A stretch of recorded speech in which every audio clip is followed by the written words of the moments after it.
Good morning, Pelham Road. You're not going to believe me. I know it. I've got some photos to show you to prove that the story I'm about to tell is the truth. But before I hit the camera here, I realize that, today you can doctor photos up and y'all just aren't going to believe these are true. But I do think it's worth saying, so I'm going to tell this story. And if you like to Google it, you can Google it and check it out. He does have a very common name, so you have to do a little bit more than just his name. But this is a story about a man named John Davis. And you might want to put John Davis and his monuments, Lincoln, Kansas. John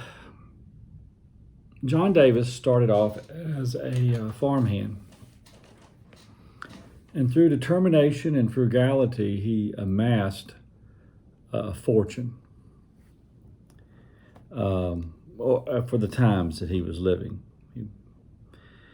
And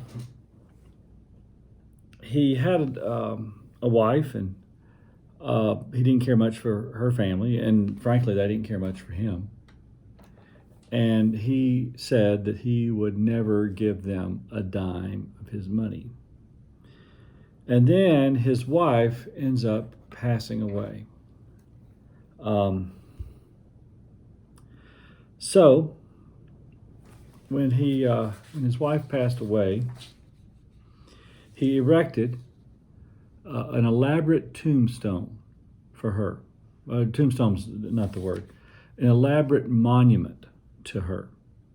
Now I'm going to show you what ended up being the finished product, but then I'm going to talk to you about the whole thing, all right? Can you see that? That's her grave, all right? When his wife died, he erected an elaborate statue in her memory. He hired a sculptor to design a monument which showed both her and him at opposite ends of a love seat. This is a close-up of that. So that's the first thing he put there at the grave, was this. Him and her on the love seat. And did I tell you that he wasn't going to leave his in-laws anything? He wasn't going to leave anybody anything. Later, he came back and had the sculptor sculpt him, John, kneeling and putting a wreath on her grave. Seriously.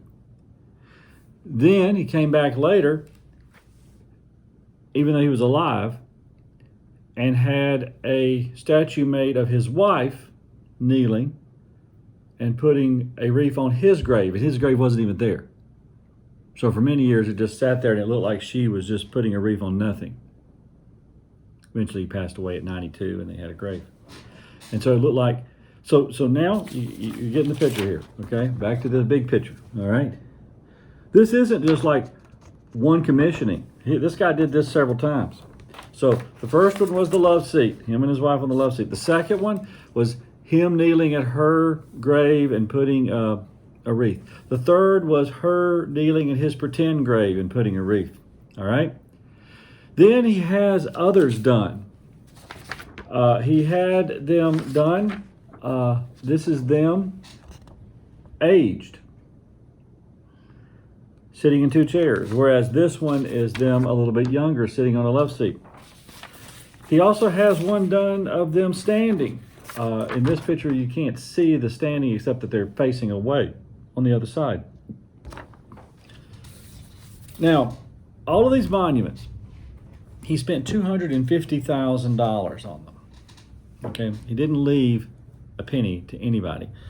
And there would be times, I told you this was in Lincoln, Kansas, which is a small town and probably had lots of needs. And there were times when the town would come to him and said, listen, we'd like to put a swimming pool in for the community. He'd say no. Well, we'd like to build a park for the children. And he'd say, what have the children ever done for me? This was a man who was as hard as the dirt of Kansas. When his funeral happened and he was 92, I think I said he was 92 or told you he was 92, there was only one person other than the minister that was actually there. His name was Horace England. Do you know what Horace did for a living? He was the sculptor and monument maker. I know. It sounds absolutely ridiculous. It's all the truth, though. Go Google it. It's absolutely the truth. This man spent $250,000 on this, all to be spiteful, and all to have some monument to his life. Now, here's the irony of it all. The whole thing is sinking. Vandals are destroying the monuments. The ground is sinking. He later had the sculptor put wings on his wife because she was an angel when she was putting a wreath on his grave. There's another one of her where she has her hand and vandals came in and chopped off fingers, and it looks like she's angry. I mean, it is a disaster.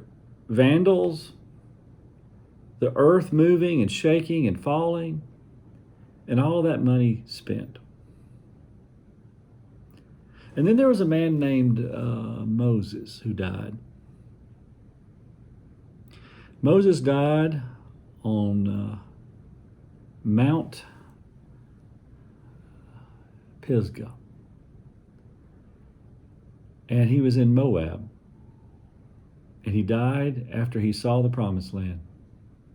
There's an unmarked, no, there's not an unmarked grave there. We don't even know where his grave is. There is no monument to Moses. There is no monument to Moses, and yet we speak his name today. And there's a big monument to John Davis, and you wouldn't even have known about it if I hadn't brought it to your attention. You know how we build monuments in our lives? It's not with stone. It's with deeds. Deeds of love and courage and faith and compassion. That's why we remember Moses. He stood for something. Apparently all this guy stood for was bragging on himself. Have a great weekend. Bye now.